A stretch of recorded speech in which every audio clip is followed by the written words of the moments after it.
Lahore high court کا ایک فیصلہ آیا جس کے اندر جج صاحب نے یہ فیصلہ دیا کہ عدت کے اندر جو نکاح ہوتا ہے میں اس کو منسوخ نہیں کروں گا اور نہ میں اس جوڑے کے اوپر زنا کا پرچہ کاٹوں گا۔ اس فیصلے کی دو بنیادی جزیات ہیں جن میں سے ایک جز سراسر قرآن و سنت کے خلاف ہے اور ایک جز قرآن و سنت کے مطابق ہے۔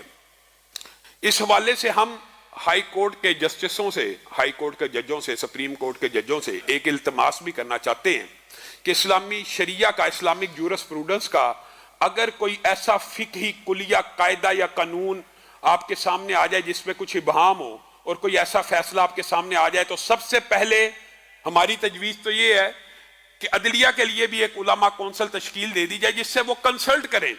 اور بالعموم خوشی کی بات یہ ہے کہ بہت سے سینئر ججز اس طرح کے معاملے میں علماء سے کنسلٹ کرتے ہیں۔ میرے اپنے ساتھ کئی مرتبہ یہ واقعہ پیش آیا ہے کہ میرے ساتھ بھی خلا کے معاملے میں، عدت کے معاملے میں ججوں نے رابطہ کیا، اسلامی شریعت کی رہنمائی لی، اس کے مطابق فیصلہ کر لیا۔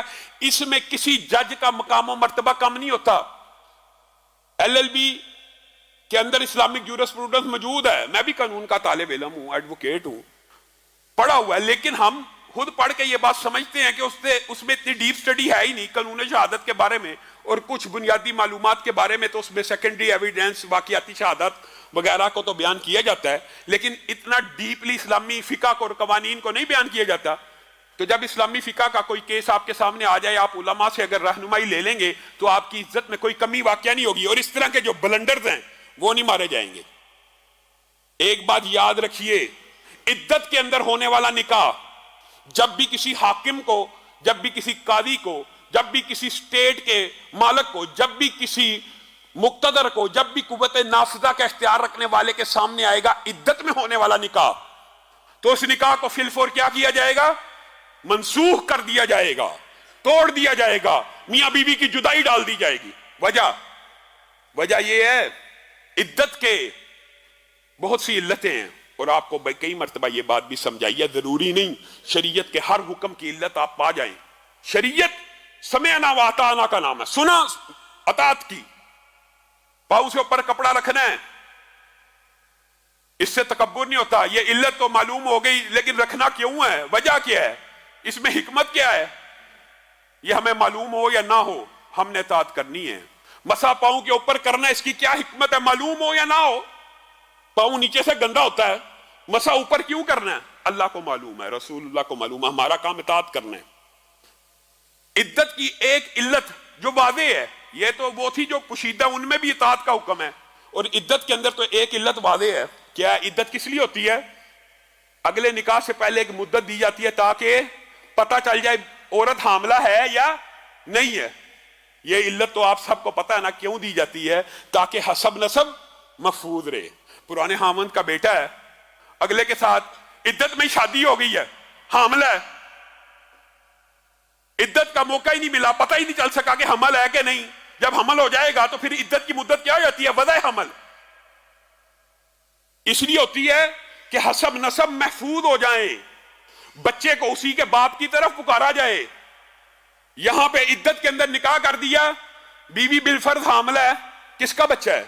نئے حامد کے نام سے پکارا جائے گا، پچھلے حامد کے نام سے پکارا جائے گا۔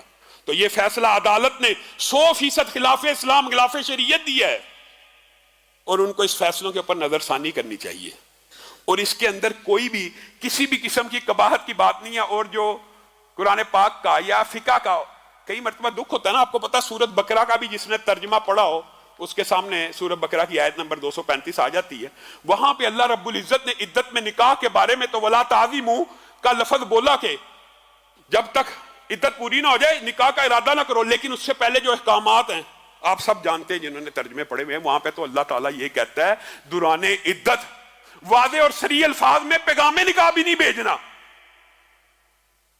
یعنی نکاح کا پیغام ہی نہیں بھیجنا۔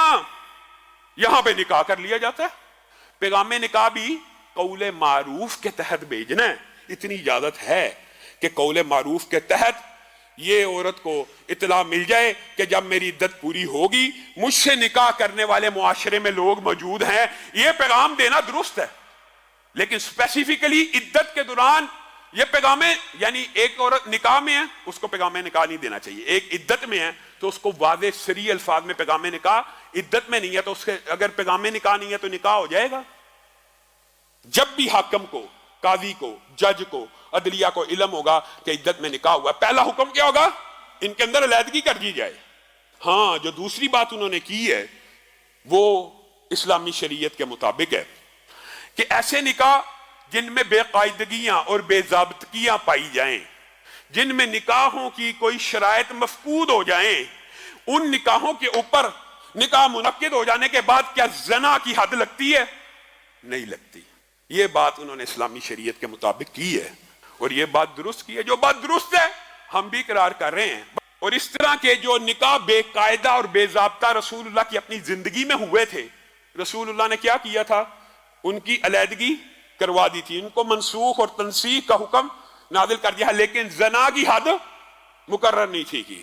گویا ایسے نکاح جن میں بے ضابطگیاں، کوئی شرائط میں سے کوئی شرط مفقود ہو نکاح ہو اعلان، تو اس کے اوپر زنا کی حد نہیں لگتی، البتہ ان کی فی الفور جدائی کر دی جائے گی، اور جب عدت پوری ہوگی اگر وہ شادی نکاح کرنا چاہتے ہیں تو ان کا نکاح پڑھایا جائے گا۔ پہلی بات یہ، اور اس کے اندر وہی بات ہے کہ ہم پھر یہ مطالبہ کرتے ہیں کہ اگر علماء کا کوئی پینل ہو، وکلاء کے پینل کے اندر بنا دیا جائے تو اس قسم کے واقعات میں نہ کسی قسم کی، اور اس میں کوئی تضحیق اور شرمندگی والی بات نہیں، ضروری نہیں ہے کہ ہر جج ہر مسئلے کا عالم ہو، ہر قانون کا عالم بھی ہونا ممکن نہیں ہے۔